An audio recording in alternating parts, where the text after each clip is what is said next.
Let's watch the C-130 fly away. On its return. Our attention now, being Cartwright on commentary, turns to the Sky Aces. Paul Bennett in his Wolf Pitts Pro. If I may just for a minute talk about the aircraft then. Paul is Australia's premier airshow performer and has grown and mentored the Sky Aces formation team at Maitland up near Newcastle, New South Wales. The Wolf Pitts Pro is quite a unique aircraft, hand-built by the talented American aeronautical engineer Stephen Wolf and flown by Paul Bennett today. This Wolf Pitts Pro, the lead air. We've got Wing Commander Andy Scotty Scott, who's our most experienced Herc Captain and Commanding Officer of Number 40 Squadron. See the Loadmasters waving out the back door just behind the wingtips. And if you don't wave back, Sam won't get any pies as he flies home. Make sure you wave.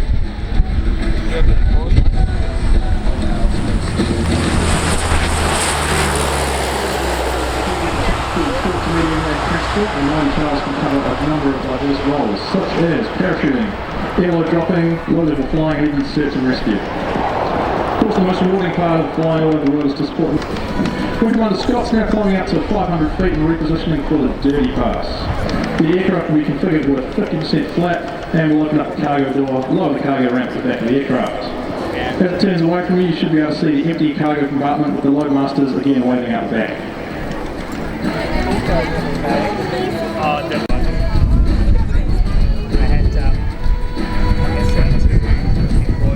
So when it's appropriate, could you give us a bit of the history of 40 Squadron, perhaps not now as the aircraft moves in, but a bit of the background later.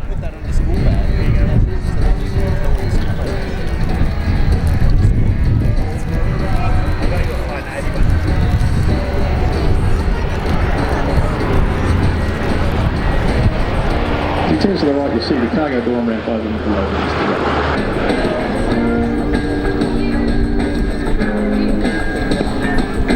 Over the years, Number 40 Squadron has served in many parts of the world, including the Gulf War in '91, Somalia. Reverse on all four engines enables it to stop on some very short strips.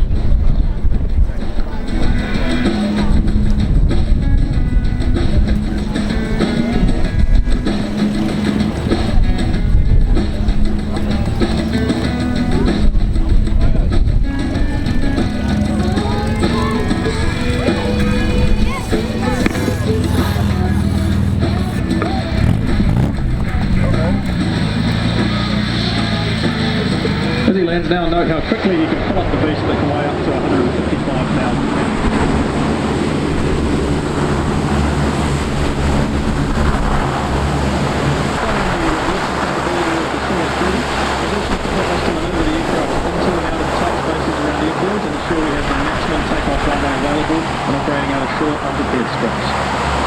Achieved by selecting full reverse on all four engines and having the Loadmaster act as the pilot's rear vision mirror out the back.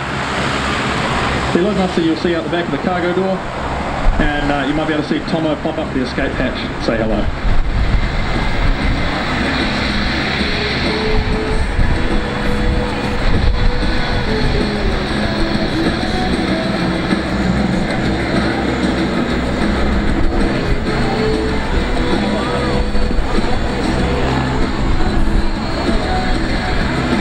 The aircraft will now be powered up to full jandle while the brakes are applied, and this is to minimise the amount of runway required for takeoff, normally used on those shorter strips around the country.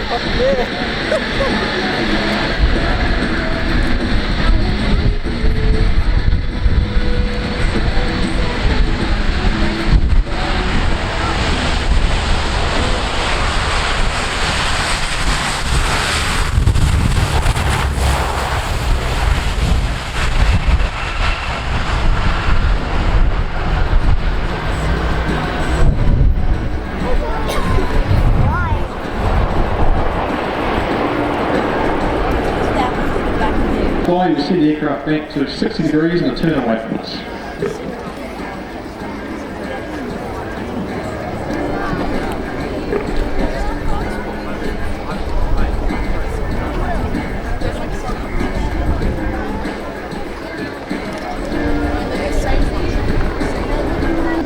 7 reaches the cruising altitude, they take their boots off with their slippers on.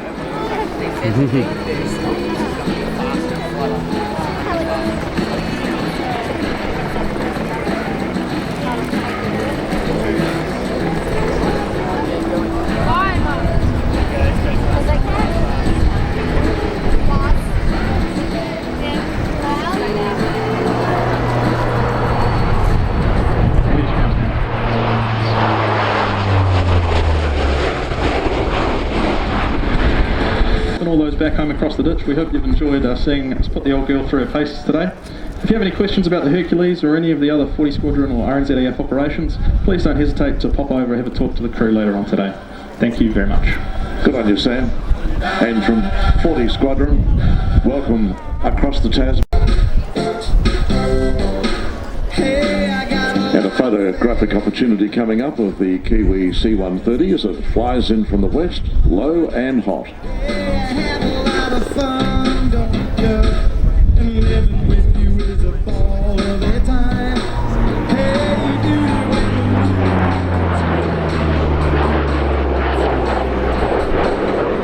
In terms of photographic opportunity, it provides specialised transportation and logistics solutions for military and commercial aviation, offering best-in-class service to aircraft operators, original equipment manufacturers and maintenance repair organisations.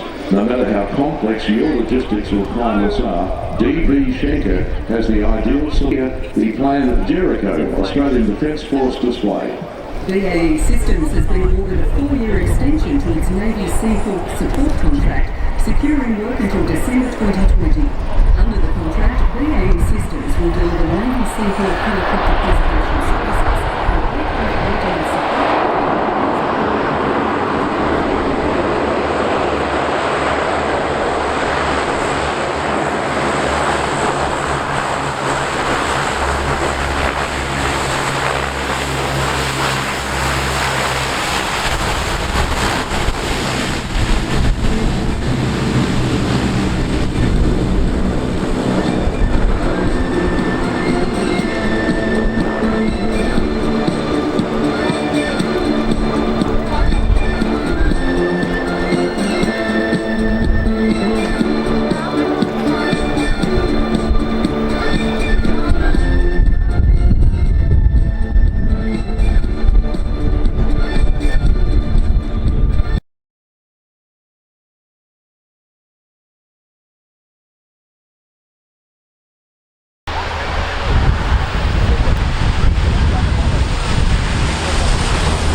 Principal partners of the Australian International Airshow, the State Government of Victoria and Tourism Victoria, along with the City of Greater Geelong and the Royal Australian Air Force, welcome all international visitors to Avalon Airfield for this extravaganza and glorious showcase of the aerospace enthusiasts once again. Everyone, if you look closely, you can spot the loadmasters waving out the paratroop door just behind the wing.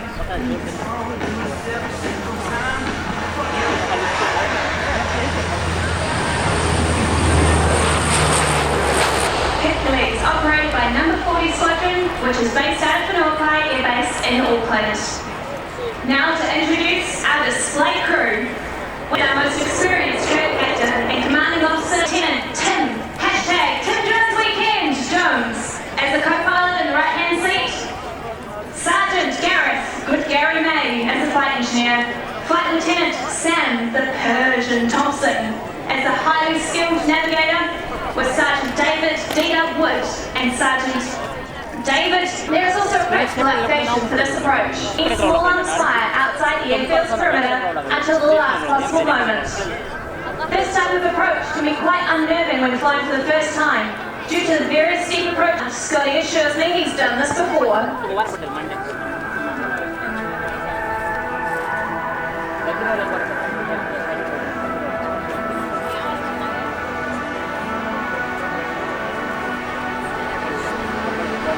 Wing Commander Scott is now preparing for a maximum effort landing.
if you have any questions about the Hercules or any of the 40 Squadron operations, please don't hesitate to come over and talk to the crew later on today.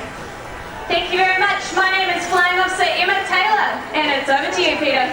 Good on you, Emma. That was absolutely brilliant, and welcome across the Tasman. That's really terrific to see you and the crew and your aircraft here today.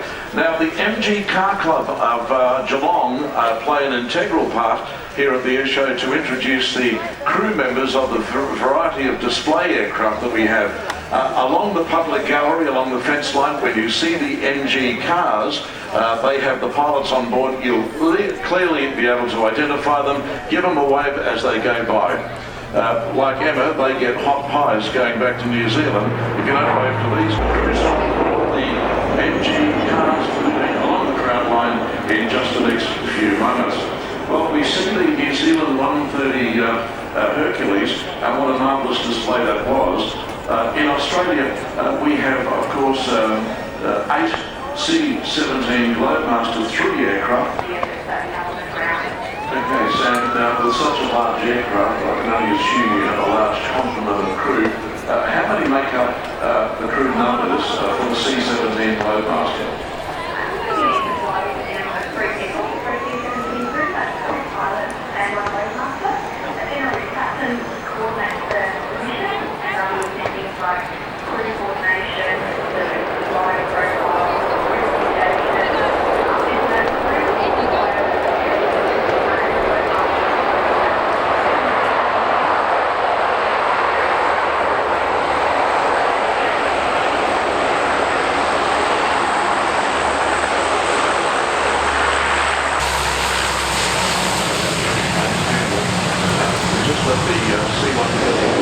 The Learjet performing. Final question to you. Tell us how the C-17 handles in degraded takeoff.